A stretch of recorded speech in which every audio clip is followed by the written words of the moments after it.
Bonjour à toutes et à tous et bienvenue dans ce nouveau point lecture. Aujourd'hui, on va voir ensemble 6 livres. On a de la littérature adulte, on a du roman graphique, on a du manga, on a du roman noir, on a quoi d'autre? On a de la poésie documentaire. Je crois que j'ai à peu près fait le tour. Et on commence tout de suite. On commence avec Sengo de Sanzuke Yamada chez Casterman. Il s'agit du premier tome qui s'appelle Retrouvailles. Et avec ce manga adulte, je tiens à le dire, et ici on va rencontrer deux hommes, deux anciens militaires, l'un dirigeait une section, l'autre était sous ses ordres, et la guerre se termine, la Seconde Guerre mondiale, et ces hommes retournent à la vie civile.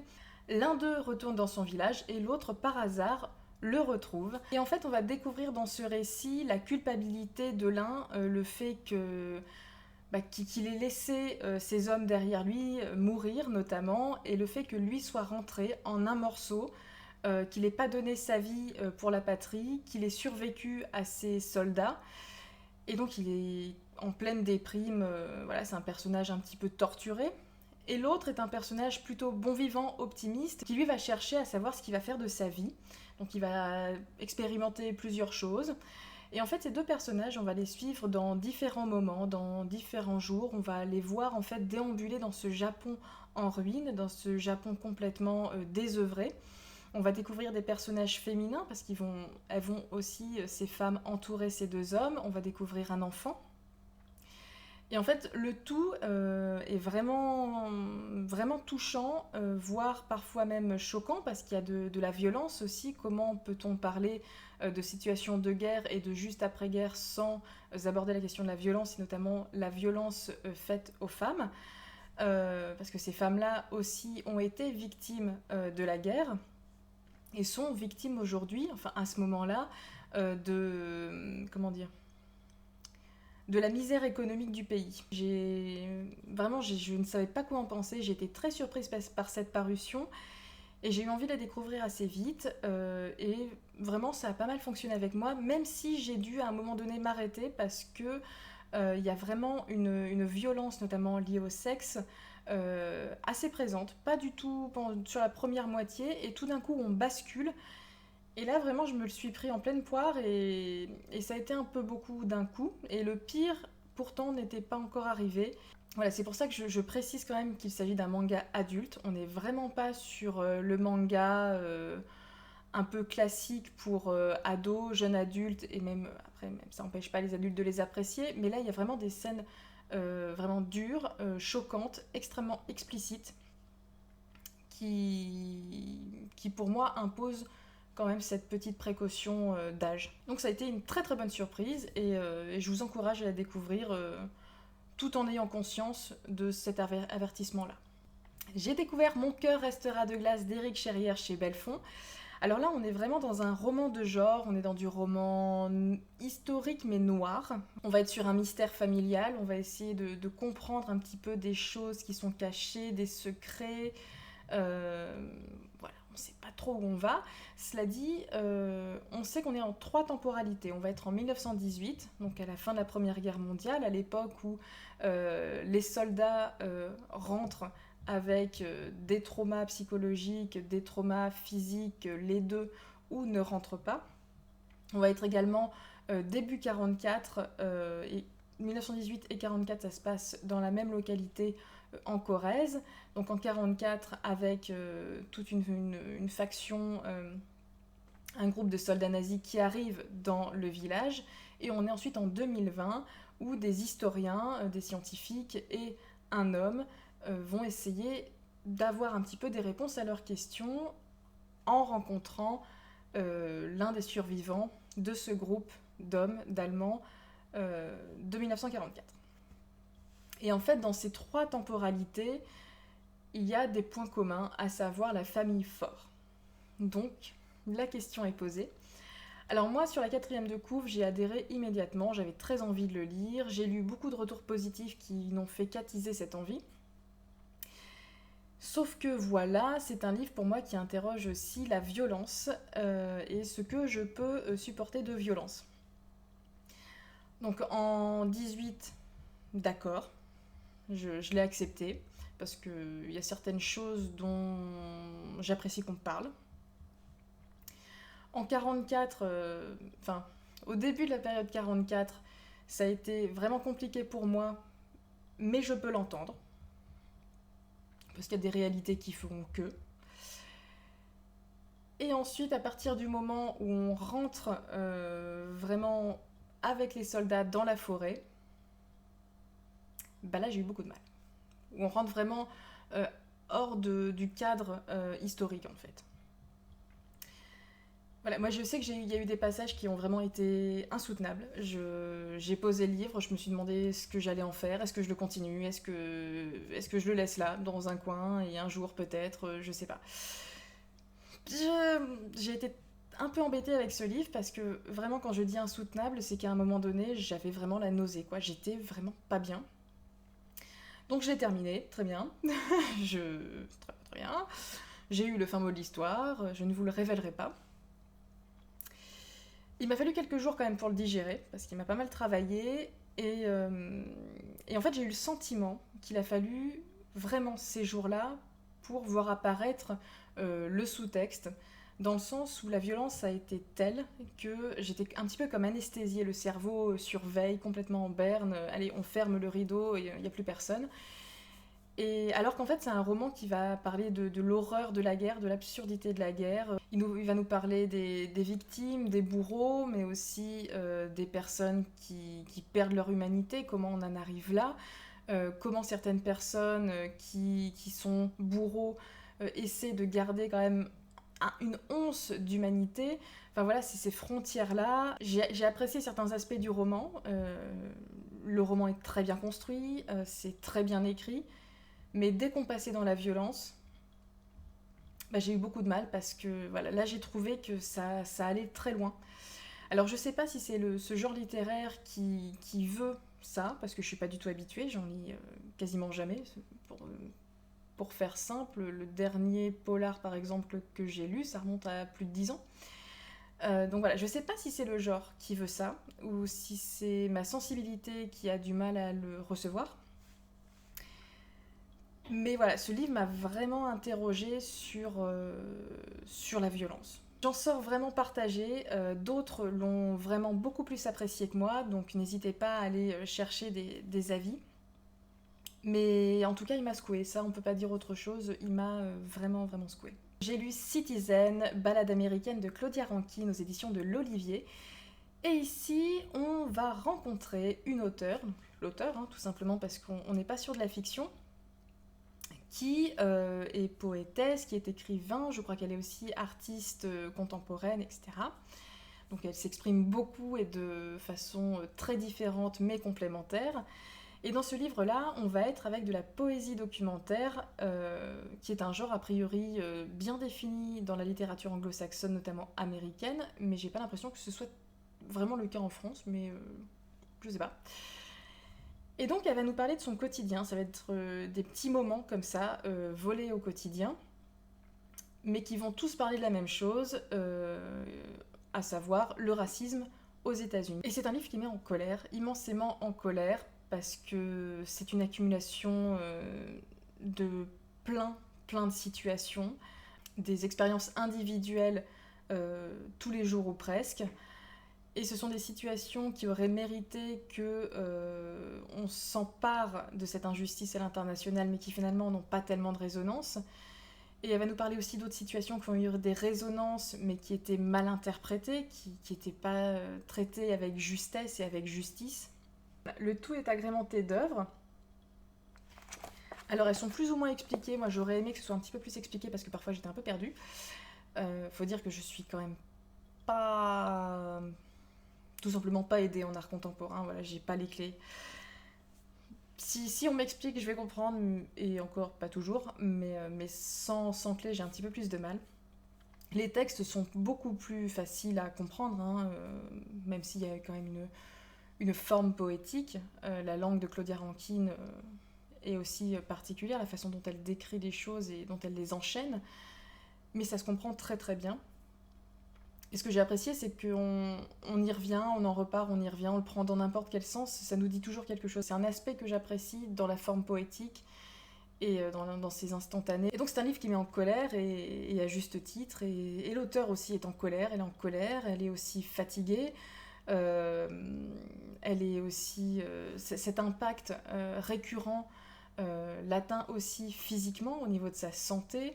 Enfin, on le sent et c'est tout cet ensemble en fait qui fait qu'on peut pas rester indifférent avec ces textes-là. Et elle nous parle aussi de choses qu'on pense laissées dans le passé et qui ne le sont pas du tout, donc c'est impressionnant.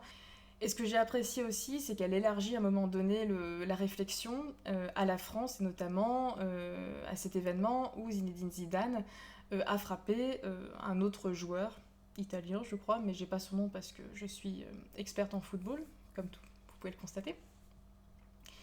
Et en fait, elle interroge la façon dont les médias se sont emparés de ce moment, et ça nous interroge nous-mêmes sur la façon dont ça serait traité aujourd'hui, notamment suite à ces derniers mois. Ça fait peut-être un an et demi que la question du racisme dans le football quand même commence à faire pas mal de bruit, il était temps. Et donc voilà, elle interroge beaucoup de choses et ça fait cogiter dans tous les sens. Voilà, c'est un livre qui appelle à la vigilance, au constat. Ok, voilà, il y a une réalité, c'est celle-ci. C'est dit avec un style, avec une façon de transmettre les choses que j'ai trouvé incroyable. Il n'y a pas de compromis. Voilà, ça nous donne à voir. Vraiment, on visualise ces moments et il y en a même certains qui nous font penser à des situations qu'on ne veut pas laisser passer. Voilà. Et c'est vraiment un livre voilà, qui met en colère, qui donne envie d'intervenir et de plus laisser passer les choses. Et vraiment, j'ai adoré. J'ai adoré. Et Claudia Rankine a sorti plusieurs livres, bien sûr, en anglais. Et il y en a un autre qui a été traduit en France, donc il est sur ma liste. Dès que les librairies réouvriront, je le commanderai. Donc vraiment, celui-ci, il est remarquable. Ouais, je veux dire, il m'a frappé, bah oui. Ah, il m'a complètement frappé celui-ci. J'ai ensuite eu un gros coup de cœur pour Au point du jour de Hans-Ulrich Treschel chez Gallimard dans la collection Du Monde Entier. C'est un tout petit livre. Il fait 87 pages et un tiers. Et je l'avais pas du tout vu paraître, j'en ai pas du tout entendu parler. Je l'ai vu parce qu'il était chez Gibert et c'est comme ça, il m'a sauté aux yeux. Et donc j'ai pas hésité et je l'ai lu immédiatement après. Et c'est magnifique. Voilà, j'ai tout simplement découvert un auteur que j'ai envie de découvrir encore plus. Donc c'est pareil, quand les librairies vont rouvrir, je serai là. Et donc là, on va suivre une femme âgée, qui vient de perdre son fils, qui était venu finir sa vie parce qu'il était gravement malade. Il était venu chez elle pour mourir, voilà, dans un foyer près de sa mère. Et ce fils, il est mort dans la nuit. Et elle le découvre. Et elle va décider de lui livrer tout ce qu'elle n'a pas pu lui dire de son vivant. C'est cette dernière lettre, ce dernier message, cette dernière conversation avant le lever du jour qui signifie qu'elle appellera le médecin et qui sera définitivement partie et que, passé ce moment-là, elle ne pourra plus rien dire. Et ça a été magnifique, ça a été absolument magnifique. Ça nous parle de secrets de famille, ça nous parle de l'histoire, ça nous parle d'énormément de choses et le personnage principal est vraiment bouleversant. Alors il y a des moments où elle va dire des choses avec maladresse sur d'autres personnes, bon, et en même temps ça la rend que plus humaine. Ça nous parle de la douleur, ça nous parle d'un passé qui marque encore le présent. Ça nous parle d'une famille, d'un rapport avec son mari, avec son fils, ces rapports qui ont toujours été, on le sent dès le départ, un petit peu particuliers, un petit peu sur la retenue. Et en fait, c'est la raison de cette retenue qu'elle va livrer dans ce dernier message, dans cette dernière conversation. Et moi, voilà, ça m'a parlé, c'est très court et il faut pas se fier au nombre de pages. Et en plus, si vous avez une lecture assez rapide, faut vraiment la ralentir pour celui-ci. Voilà, un dernier souffle, un souffle ralenti. On y va. Et ça nous met aussi dans son hésitation, dans la difficulté de dire, et ce qu'elle répète plusieurs fois, de dire qu'on ne peut pas tout dire à ses enfants, on ne peut pas tout leur dire. Et pourtant, l'enjeu de cette nuit, c'est de lui dire enfin ce qui n'a jamais été dit et qui a eu un impact, malgré le silence, malgré le fait que ça ne se sache pas, c'était quand même là et ça a peut-être aussi gâché certains aspects de la relation. J'ai également lu Le Retour de Benjamin Dixon chez Actes Sud dans la collection L'An 2. On est ici sur un roman graphique dans lequel on va suivre Ralph, qui est un jeune adolescent, pré-ado. On est en 1945 et il vit seul à Bristol avec sa mère, tout simplement parce que son père est parti faire la guerre. Mais qui dit 1945 dit retour des soldats et donc retour du père. Et Ralph, il attend qu'une chose, c'est de revoir son père dont il n'a pas beaucoup de souvenirs, il me semble, parce qu'il a dû partir, il était assez jeune. Et donc il attend de retrouver en fait un foyer, une vie familiale comme avant la guerre, voilà, de retrouver en quelque sorte le bonheur malgré les ruines qui entourent sa maison et qui peuplent en quelque sorte son quartier. Sauf que le retour du père ne va pas être forcément ce qu'il en attend, tout simplement parce que ce père a vu des choses qui l'ont traumatisé et a fait des choses qui l'ont traumatisé. Et donc celui qui revient, ce n'est pas son père. C'est son père après les traumatismes. Et je l'ai trouvé vraiment extrêmement émouvant. Les illustrations sont pas celles que je préfère, je vais vous en montrer. C'est vraiment un trait brut, c'est au crayon, c'est brut en fait, voilà, je ne peux pas dire autre chose. Et en même temps, l'histoire l'est aussi. Elle est gratigne, elle n'est pas lisse, elle n'est pas embellie, elle est telle qu'elle. Voilà. Et alors que c'est quand même pas mal vu à hauteur d'enfant. Mais c'est pas parce que Ralph est un enfant qu'il voit pas ce qui se passe. Et vraiment, c'est une histoire, je l'ai terminée, je lui dis ok, c'est pas une histoire positive. C'est pas une histoire très positive et en même temps, la littérature est pas forcément là uniquement pour distraire avec du positif. Et j'en sais quelque chose avec tout ce que je viens de vous proposer. Mais moi, j'ai beaucoup aimé. Je trouve ça assez essentiel de parler de ces impacts et du fait que oui, on est rentré vivant, mais on n'est plus le même. Pour terminer, je vais vous parler d'un service de presse reçu de la part de Didier Jeunesse que je remercie. Il s'agit de Deux fleurs en hiver de Delphine Pessin, paru le 4 mars. On est ici sur un roman qui s'adresse à des adolescents, jeunes adolescents même, ça peut fonctionner aussi. Et on va rencontrer deux fleurs, à savoir Violette, qui est une femme âgée, que son fils vient de convaincre de rentrer dans un EHPAD parce qu'il s'inquiète pour elle du fait qu'elle vive seule et qu'elle soit plusieurs fois tombée, qu'elle se soit fait mal. Et on a de l'autre côté Capucine, qui est une jeune fille qui est en terminale et qui va faire son stage dans ce fameux EHPAD. Et chacune, en fait, elle transporte avec elle, elle porte avec elle le poids d'une culpabilité, une blessure, des regrets, une colère. Enfin, elle porte beaucoup de choses comme ça pour des raisons complètement différentes. Mais ce qui est magnifique, c'est que leur rencontre pudique et méfiante au départ va peu à peu s'assouplir. Ça va être vraiment la mise en place d'une confiance réciproque dans le fait de baisser les barrières, d'enlever la carapace, etc. Ça va être ce mélange de spontanéité et aussi d'expérience, de protection, de compréhension, etc. Enfin, ça fait tout un mélange en fait transgénérationnel que j'ai moi beaucoup aimé. J'ai trouvé que c'était extrêmement positif alors que ça parlait quand même de fin de vie, hein, de fête.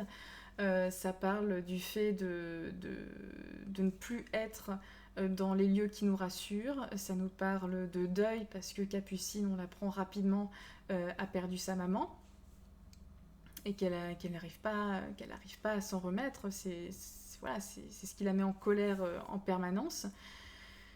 Enfin voilà, il y a beaucoup de choses comme ça.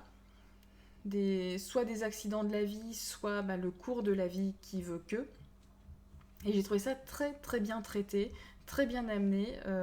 Et également, j'ai trouvé très intéressant le fait que Delphine Pessin nous parle de l'EHPAD et de son fonctionnement aussi, parce que c'est une réalité. Des sous-effectifs, des rythmes complètement fous qui usent aussi les équipes, des difficultés au quotidien en fait.